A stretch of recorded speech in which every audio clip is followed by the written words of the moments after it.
Hello everyone, my name is Baker Idiaza. Today I'm going to demonstrate the ServiceNow vulnerability response exception process. This video will hopefully help explain how ServiceNow handles vulnerability that cannot be remediated, which requires to follow a policy exception process, and also how this process can be customized to fit your company's specific needs with regards to the vulnerability response and policy exception process.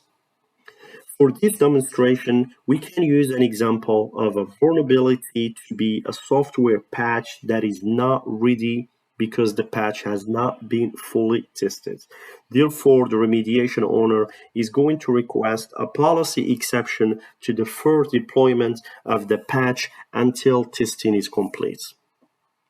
I do want to also mention the importance of GRC Policy Exception integration with the vulnerability response module, because we want to be able to have the linkage between the VR, specifically the vulnerability item, through the GRC policy and compliance, specifically the policy exception process, so we can show the specific policy that will be violated as part of the exception process, as well as the control objectives that will be impacted. Therefore, there will be control deficiency, which means compliance will not be achieved temporarily, along with documenting any potential risk within the risk register that might be posed by non-compliance.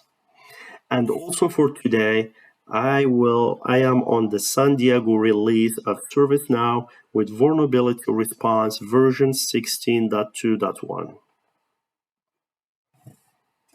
Now let's go to my PDI, and the first thing first, I want to show you how to enable the integration of the GRC exception process for vulnerability response. But before I do that, I want to show you what happens when you try to request an exceptions without enabling that integration between the vulnerability response and the GRC policy and compliance management. Let's go to the vulnerability response. Within the remediation task, we can go and find an active open record. Let's go with 627. And here you can see the state is open. And if we request an exception, it does ask you for the date and whatever the reason is and any additional information. Now, we're not gonna submit a policy exception yet, but instead, let's go out and enable the integration first. And we can stay within the vulnerability response. Under administration, we can find exception management. And this is exactly where we need to make that integration. So now manage exception using GRC policy and compliance management. We want to make sure we are enabling questionnaire to request exception and click save. By doing this, it will allow us to drive our VR exception into the GRC application. So now that we did this, let's go back to the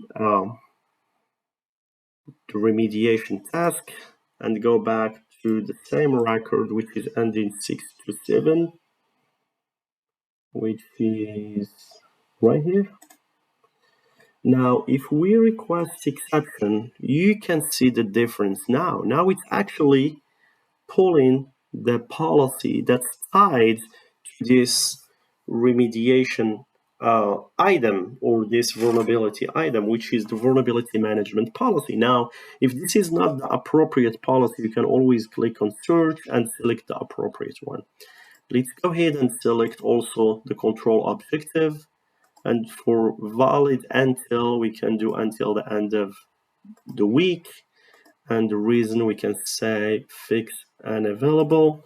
And for justification, we can mention our example, which is software patch is not ready because the patch has now been fully tested. We can just leave it at that. Click next. For compensating controls, for the sake of our demonstration, we can do DLP is in place and hosts firewall is enabled from all machines and servers. Okay, let's do submit and let's close that. So please note that the state has changed from open to in review, which is exactly what we want to see. Now let's scroll down. I want you to pay attention to this policy exception tab. If you open it, I haven't actually clicked on refresh or reload after submitting the exception. Now that we do that, you can see that a new exception record ending 2020 has now been created. And if I open it, you can see it's in the new state and it's assigned to the approval group, the compliance managers group. And here at the bottom, you can see that the approval has been requested. And now I can either impersonate one of these individuals and approve this policy exception request, or since I am an administrator, I can just mark it as approved here. Let's do that. And let's do refresh or reload. Now you can see that the state has changed. It used to be new, now it's checked, and now it got moved, this record got moved to analyze, and there is a required field of approver as well as the risk rating. So let's select the approver to be back, and let's select the rating to be medium. And after that, we can click save. Now, I do want to mention, I want to make a note here. Let's say as part of analysis, I need to ask additional questions or I need to request some type of evidence from the requester. This is where you need to go, comment and type in your question and click on request more information. What's going to happen from there is this record, it's going to go back to the requester's queue so they can provide such requested information. We are not going that path for our demonstration, but I just want to mention that as part of our policy exception workflow process. Now, let's do this. As part of doing the analysis, I need to also select the impacted controls, and I can click on ads and they can just pick a couple of them for our demonstration. They can click reload, they can click request review. I believe I did click on it. All right, now the policy exception has moved from analyze to review state. And as I'm reviewing it, if I am good with it, I can request approval. And this approval basically is sent to the control owners, which are these Antonio and Becky, because they are the control owners for this, for the controls that are impacted by this policy exception. Now let's do refresh or reload. And you can see here, approval is requested. Again, I can either impersonate as these two individuals, or since I am an administrator, I can just mark them as approved. Can do that. Do the same thing here. All right. Now that they are approved, I can go ahead and update, and what's gonna happen is basically the exception is approved. You can see it here. What happened because of the exception is approved, it made the vulnerability deferred. That's why the state has changed as well here, which is, again, this is exactly what we want to do. As soon as the exception gets approved, it automatically marks the state of the vulnerability item as deferred. And now, let's go now, if let's say we are within the vulnerability, if we open the policy exception that is approved, let's say we want to even go further to explore the linkage between the VR and the GRC, and as the control owner, right, let's say as the control owner right here, I want to do an attestation for this specific control objective. And as I'm doing that, let's say I want to submit it for review. And now it's in the review state. And as I'm reviewing this control, I want to raise the risk. I want to make sure I send a risk assessment to the risk management team. And they can click on new, and they can click on inherit from risk statements. I can select, for example, change management. And here, if I'm ready with everything else, I can submit.